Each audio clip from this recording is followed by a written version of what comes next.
Dépasser les frontières physiques et mentales actuelles qui sont un frein au développement du continent africain. Relever le défi du numérique pour parvenir à une économie intégrée et durable en vue d'une croissance accrue. La question principale à l'ordre du jour de la deuxième conférence Africa Convergence a réuni une trentaine d'intervenants de tous les secteurs d'activité et environ 300 présidents, directeurs généraux en vue d'un dialogue inédit sur l'avenir du continent. Au menu des échanges également, l'intégration régionale, les financements, les talents et les nouveaux enjeux liés à l'harmonisation des économies. Les participants ont donc évoqué l'enjeu de la transformation digitale. Elle apparaît au cœur des problématiques de croissance des gouvernements et du secteur privé du Sud. En d'autres termes, grâce aux outils numériques, les entrepreneurs africains structurent des solutions originales adaptées aux défis du continent. Ce que je peux vous dire, c'est qu'aujourd'hui, le continent africain et la tech africaine a une spécificité, c'est qu'elles résolvent des problèmes. D'ailleurs, on les qualifie de Problem Solving Company. Aujourd'hui, et surtout en 2050, 90% des millennials seront dans les pays émergents. On essaie de lever, en tout cas, on lève les barrières et les obstacles qui aujourd'hui empêchent la tech africaine d'évoluer. On leur offre de la visibilité, on fait tout pour qu'ils puissent trouver des partenaires solides et puis surtout, on les met en relation avec des investisseurs. Ces économies africaines connaissent une croissance démographique dynamique et elles vont connaître de réelles transformations dans les années à venir. Des transformations souvent présentées comme un danger, mais qui peuvent aussi être appréhendées comme des opportunités.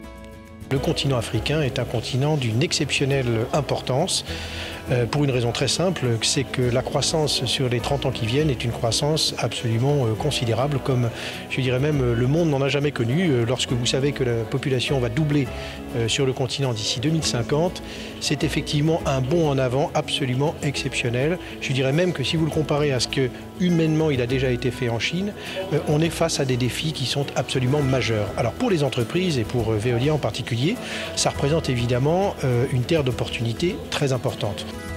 Et les investisseurs ne s'y trompent pas. Ils ciblent de plus en plus les incubateurs de start-up au Nigeria, en Afrique du Sud et au Kenya, entre autres. Et les startups sont ceux qui vont apporter des services. Il y en a qui apportent des services innovants. On a vu avec le mobile banking en Afrique. Ça permet de faire des bonds en avant. Et aujourd'hui, les startups sont en train de changer la face de l'Afrique dans la mesure où, pendant longtemps, l'Afrique a été tournée vers les startups occidentales. Aujourd'hui, l'Afrique est en train de se tourner vers elle-même avec les startups qui connaissent les réalités africaines. Selon le fonds d'investissement Spartech Aventure, les startups africaines battent des records de levée de fonds. En 2016, les jeunes pousses du continent ont attiré 367 millions de dollars, soit une hausse de 33% par rapport à 2015. Ces bons chiffres sont pourtant loin d'effacer la masse de préjugés qui entourent le milieu des affaires en Afrique. Une perception qu'il faut changer en urgence, selon le président de la fondation, Mo Ibrahim. Pourquoi parler seulement de la corruption africaine? Qu'en est-il de la corruption chinoise, de la corruption américaine et de la corruption européenne? Nous devons être très justes en examinant cette question de la corruption. Qu'en est-il des sociétés qui ne paient pas d'impôts en Afrique? Qu'en est-il du changement de profit, de la mauvaise tarification? Il y a beaucoup de corruption qui nous entoure.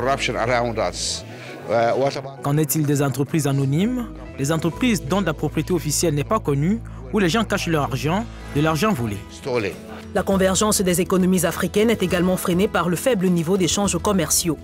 Mais des expériences telles que celle du célèbre orchestre kibanguiste remettent l'humain au centre du développement et sont une amorce à cette perspective de partage. Une aventure qui regroupe plusieurs personnes. Et dans cette aventure, en fait, on a eu la foi dans ce que nous faisons. Et également, on a eu la patience, la persévérance pour qu'ensemble, nous puissions réaliser quelque chose. Et je pense que c'est un message très important à faire passer auprès des Africains, que nous devons nous soutenir, nous devons être ensemble, nous ne devons pas toujours mettre l'argent devant, nous devons d'abord mettre les idées devant, afin qu'avec ces idées-là, nous puissions réaliser quelque chose. Pour l'instant, le commerce intra-africain ne dépasse guère les 20%.